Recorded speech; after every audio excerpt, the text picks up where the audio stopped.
Hello friends, Bima ಸಿನಿಮಾದ trailer ಈಗ ತಾನೇ ನೋಡಿದೆ.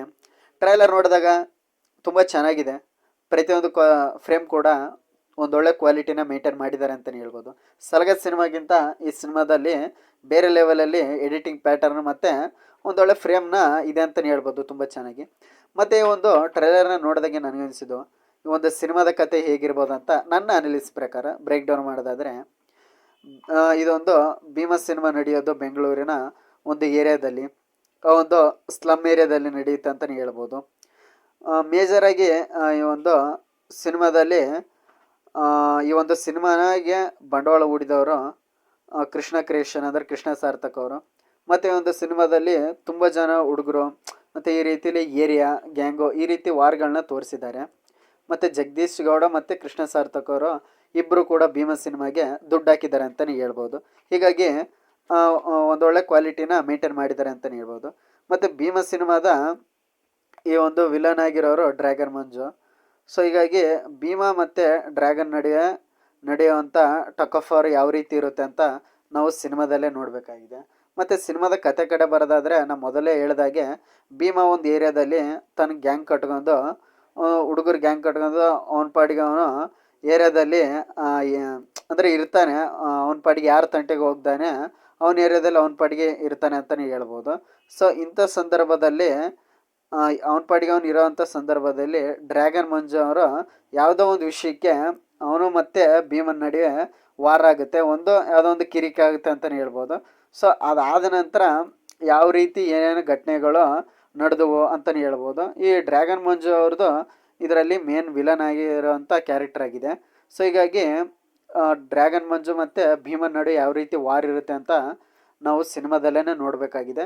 ಸೊ ಹೀಗಾಗಿ ದುನಿಯಾ ವಿಜಯ್ ಅವರು ಅಂದರೆ ಭೀಮಾ ಯಾವ ರೀತಿ ಡ್ರ್ಯಾಗನ್ ಮಂಜುನ ತಿರುಗಿ ಬೀಳ್ತಾನೆ ಅನ್ನೋದನ್ನ ನಾವು ಥಿಯೇಟ್ರಲ್ಲಿ ನೋಡಬೇಕಾಗಿರೋ ಸಸ್ಪೆನ್ಸ್ ಅಂತಲೇ ಹೇಳ್ಬೋದು.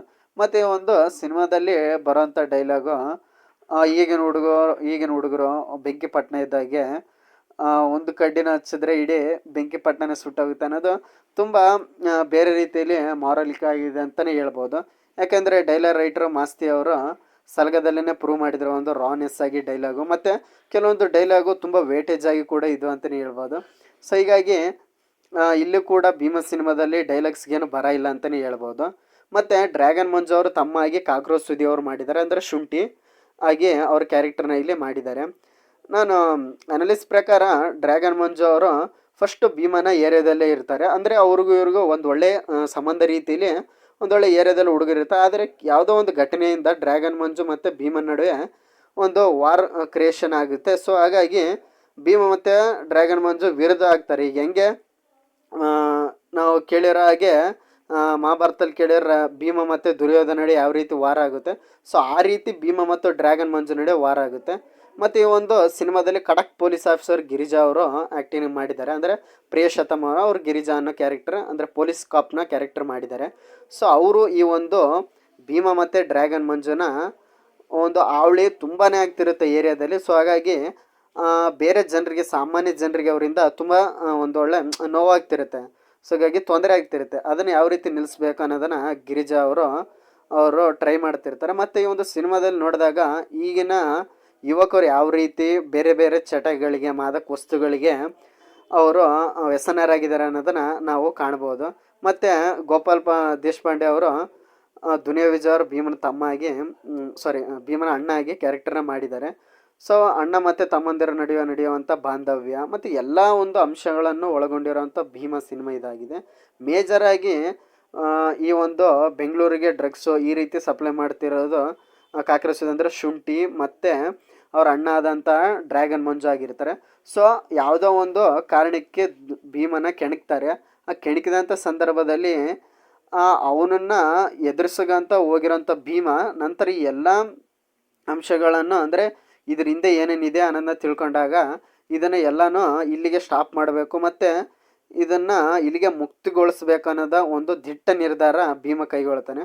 ಸೊ ಹಾಗಾಗಿ ಭೀಮ ಅವರೆಲ್ಲರನ್ನ ನಾಶ ಮಾಡ್ತಾನೆ. ಮತ್ತು ಆ ಒಂದು ಗಿಕ್ಸು ಈ ಥರ ಎಲ್ಲ ಚಟಗಳಿಗೆ ಯಾವ ರೀತಿ ಮಾದಕವಾಗಿರೋರನ್ನ ಮತ್ತು ಅದು ಯಾವ ರೀತಿ ಬರುತ್ತೆ, ಯಾರ್ಯಾರು ಅದಕ್ಕೆ ಕನೆಕ್ಷನ್ ಇದೆ ಅನ್ನೋದನ್ನು ಎಲ್ಲ ತಿಳ್ಕೊಂಡು ಎಲ್ಲರನ್ನ ಮುಗಿಸ್ತಾ ಹೋಗ್ತಾನೆ ಒಬ್ಬೊಬ್ಬರನ್ನ ಅಂತಲೇ ಹೇಳ್ಬೋದು. ನಾವು ಕ್ಲೈಮ್ಯಾಕ್ಸ್ನ ಶೂಟ್ ಟೈಮಲ್ಲಿ ಅವರು ಎಲ್ಲ ಮೀಡಿಯಾಗಳು ಈ ರೀತಿ ತೋರಿಸಿದ್ರು. ಅದು ಕ್ಲೈಮ್ಯಾಕ್ಸ್ ಇಲ್ಲಿ ಕಾಣುತ್ತಲ್ಲ, ಈ ಒಂದು ಶರ್ಟಲ್ಲಿ ಕ್ಲೈಮ್ಯಾಕ್ಸ್ ನಡೆಯುತ್ತೆ. ಅಂದರೆ ಎಲ್ಲ ರೀತಿ ಯಾರ್ಯಾರು ಈ ಒಂದು ಬರುವಿಕೆ ಅಂದರೆ ಡ್ರಗ್ಸು ಗಿಗ್ಸು ಮತ್ತು ಅನೇಕ ಮಾದಕ ವಸ್ತುಗಳು ಯಾವ ರೀತಿ ತರ್ತಾ ಇದ್ದಾರೆ ಅವ್ರನ್ನೆಲ್ಲರನ್ನೂ ಮುಗಿಸಿ ಕೊನೆಗೆ ಜೈಲಿಗೆ ತಾನೇ ಹೋಗ್ತಾನೆ. ಅಂದರೆ ಎಲ್ಲನೂ ಮುಕ್ತಗೊಳಿಸ್ತಾನೆ ಅಂತಲೇ ಹೇಳ್ಬೋದು. ಭೀಮನಿಂದ ಎಲ್ಲವೂ ಮುಕ್ತಿಗೆ ಒಂದು ಸಂಚಕಾರ ಅಂತಲೇ ಹೇಳ್ಬೋದು. ಈ ಒಂದು ಲಾಸ್ಟ್ ಸೀನ್ ನೋಡ್ತಾ ಇದ್ದಾರೆ ಅಂದರೆ ದುನಿಯಜರು ನಡ್ಕೊಂಡು ಬರ್ತಿರೋ ಸೀನು ತುಂಬಾ ಭಯಂಕರವಾಗಿದೆ ಅಂತಲೇ ಹೇಳ್ಬೋದು. ಎಲ್ಲರನ್ನೂ ಕೊಚ್ಚಾಕ್ಬಿಟ್ಟು ಓಡೋಗ್ತಾ ಇರೋಂಥ ಸೀನ್ ಅಂದರೆ ಇನ್ನು ಯಾರು ಉಳಿದಿದ್ದಾರೆ ಅಂತಾನೆ ತುಂಬ ಭಯಂಕರ ಆಗಿರುತ್ತೆ ಒಂದು ಸೀನ್ ಥಿಯೇಟ್ರಲ್ಲಿ ನೋಡೋಕ್ಕೆ. ಸೊ ಇಷ್ಟ ಆಗಿತ್ತು ಭೀಮಾ ಸಿನಿಮಾದ ಟ್ರೈಲರ್ ರಿವ್ಯೂ ಮತ್ತು ಬ್ರೇಕ್ ಡೌನ್ ಕೂಡ ನನ್ನ ಅನಾಲಿಸ್ ಪ್ರಕಾರ ಇದು ನನ್ನ ಅನಿಸಿಕೆ ಅಂತಲೇ ಹೇಳ್ಬೋದು. ಸೊ ಹೀಗಾಗಿ ದುನಿಯಜರು ಒಂದೊಳ್ಳೆ ಡೈರೆಕ್ಷನ್ ಮಾಡಿದರೆ ಒಂದು ಒಳ್ಳೆ ಸಬ್ಜೆಕ್ಟ್ನ ಎತ್ಕೊಂಡಿದ್ದಾರೆ ಅಂತಲೇ ಹೇಳ್ಬೋದು. ಯಾಕೆಂದರೆ ಈಗ ಬರ್ತಿರೋ ಸಿನಿಮಾಗಳ ಲವ್ ಸ್ಟೋರಿ ಆ್ಯಕ್ಷನ್ ಅಂಥದ್ದು ಸಮಯದಲ್ಲೇ ಒಂದು ಅಂಡರ್ ವರ್ಲ್ಡ್ ಬೇಸ್ಡ್ ರೌಡಿಸಮ್ ಇಟ್ಕೊಂಡು ಅದರಲ್ಲೇ ಒಂದು ಒಳ್ಳೆ ವಿಷಯನ ಹೇಳಕ್ಕೆ ಹೊರಟಿದ್ದಾರೆ. ಮತ್ತು ಲಾಸ್ಟ್ಗೆ ರಂಗಾಯಣ ರಘು ಅವರ ಡೈಲಾಗು ತುಂಬ ಚೆನ್ನಾಗಿದೆ. ನೋಡಿ ನೀವು ಕೂಡ ಟ್ರೈಲರು. ಸಿನಿಮಾ ಇದೆ ಆಗಸ್ಟು 9ನೇ ತಾರೀಕು ಬರ್ತಾ ಇದೆ. ನನ್ನ ಚಾನಲ್ ಸಬ್ಸ್ಕ್ರೈಬ್ ಮಾಡಿ ಮತ್ತೆ ಸಿಗೋಣ. Thank you friends.